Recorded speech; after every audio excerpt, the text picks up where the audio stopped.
Hello friends, welcome back to my channel. நான் உங்கள் சிம்மா. நம்ம வந்து பார்த்தீங்கன்னா மைசூரில் இருக்கக்கூடிய மிக முக்கியமான சில கோயில்ஸ் எல்லாமே நம்ம கவர் பண்ணி வந்துட்டு இருக்கோம். பூர வராக சுவாமி கோவிலுக்கு நம்ம இங்கே வந்திருக்கோம்.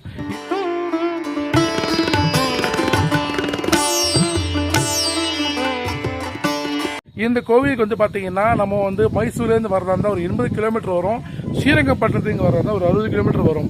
இங்கே வந்து பார்த்தீங்கன்னா இந்த குளம் பின்னாடி இருக்கு பார்த்தீங்களா, இந்த லேக் ஆனது இன்னும் நம்ம பார்க்கும்போது இது வந்து காவேரியும் ஹேமாவதி என்ற நதியும் இணைந்த சங்கமமாக இருக்குது இந்த கோவில் பக்கத்தில்.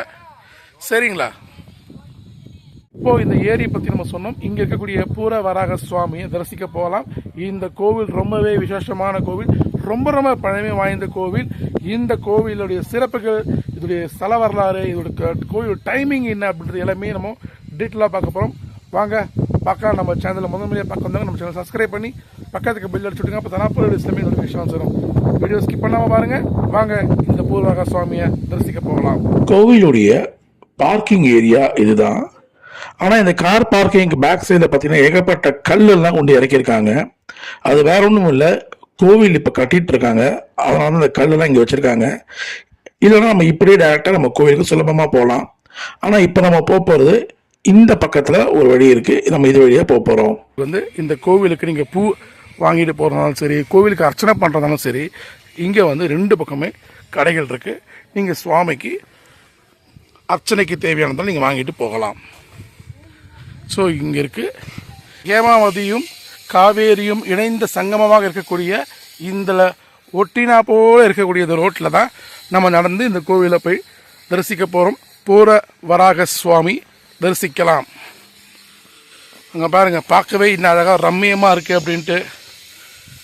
So beautiful.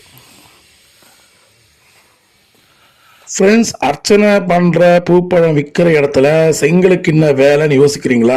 இதுக்கு மிக முக்கியமாக காரணம் இருக்குது. இதை மைண்டில் வச்சுக்கோங்க.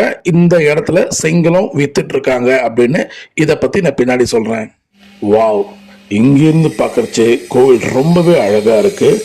கோவிலுடைய வேலைப்பாடுகள் நடந்துட்டு இருக்கிறதுனால நம்ம இந்த பக்கமாக நம்ம போயிட்டுருக்கோம். நம்ம கார் பார்க்கிங் நம்ம அந்த நிறைய கோவில் கட்டுறதுக்கான அந்த கல்லெல்லாம் இறக்கி வச்சுருந்தாங்க நம்ம சொல்லியிருந்தோம். அது அந்த பக்கத்துலேருந்து பார்த்தோம். இப்போ நம்ம இந்த பக்கத்துலேருந்து அந்த கல்லை பார்க்குறோம். இந்த கல்லை தாண்டி அந்த பக்கம் தான் கார்லாம் நின்றுட்டு இருக்கு. கோவில் வேலைப்பாடுகள் முடிஞ்சதுன்னா நம்ம டைரெக்டாக இப்படியே நம்ம வந்து இந்த கோவிலுக்கு சுலபமாக வரலாம்.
ஃப்ரெண்ட்ஸ், நம்ம வந்து பார்த்தீங்கன்னா பூர வராக சுவாமியை இங்கே வந்து நம்ம தரிசனம் பண்ணோம்.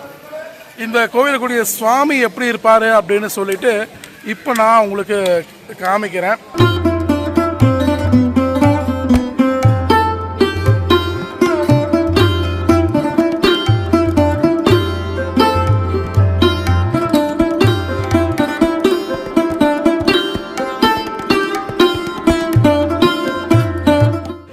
இப்போ வந்து இந்த கோவிலுடைய சிறப்புகள் என்னன்றது பார்க்கலாம். இந்த கோவில் வந்து பார்த்தீங்கன்னா காலையில் ஒரு 5:30 மணி ஒரு 6 மணி அளவில் இந்த கோவில் நட திறக்கப்படுது. கண்டினியூஸாக இந்த கோவில் நட திறந்துருக்கு. ஒரு 8 மணி 8:30 மணி அளவில் இந்த கோவில் நட சாத்தப்படுது. இந்த கோவிலுடைய சிறப்புன்னு நம்ம பார்க்கும்போது இந்த கோவில் சுமார் ஒரு 2000 வருஷம் பழமை வாய்ந்த கோவிலாக இந்த கோவில் கருதப்படுது.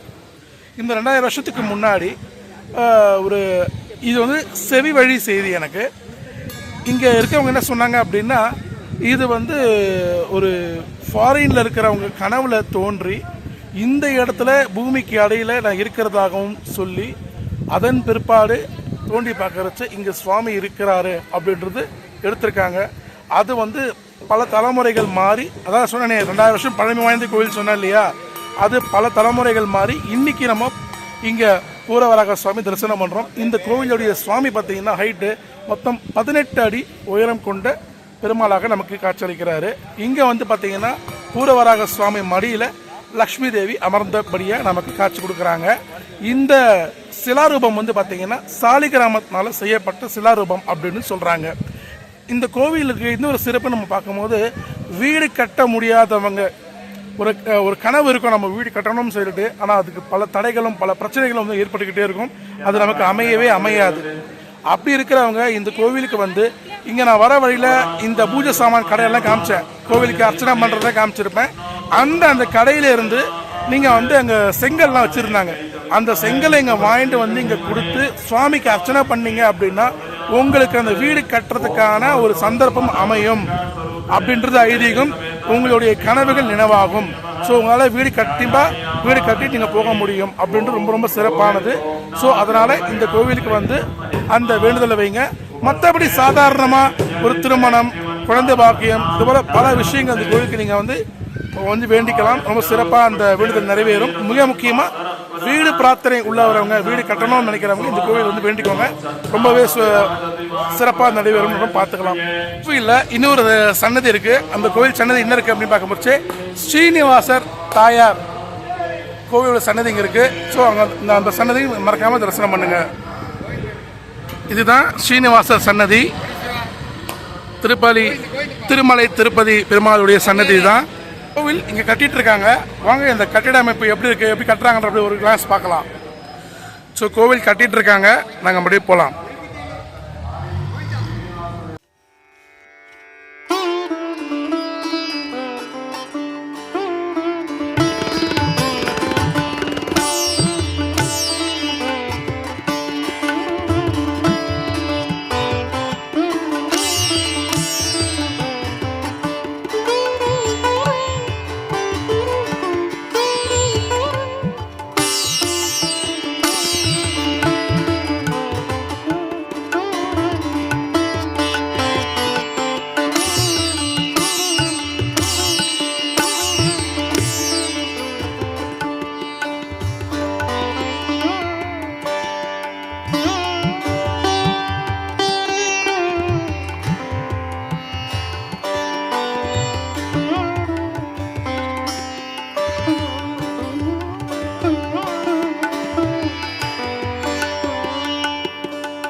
பூரவராக சுவாமி கோயில் பக்கத்தில் வந்து பார்த்தீங்கன்னா ராமானுஜர் சன்னதி இருக்குது.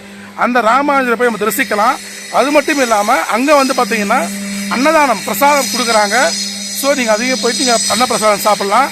ஸோ அந்த இடம்லாம் எப்படின்றது உங்களுக்கு காமிக்கிறேன். அன்னப்பிரசாதம் சாப்பிட்றவங்களுக்கு பக்தர்களுக்காக இங்கே தட்டு எல்லாமே அவங்க வச்சுருக்காங்க.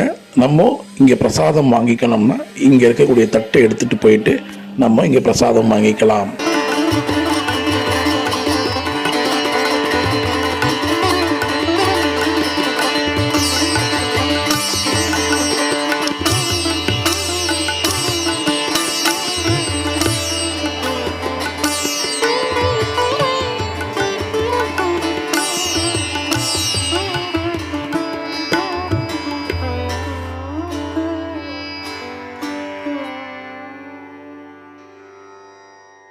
பிரசாதம் வாங்கிட்டு இங்கேயே அமர்ந்து சாப்பிட்ற அளவுக்கு நல்லா தாராளமாக இடம் கொடுத்துருக்காங்க.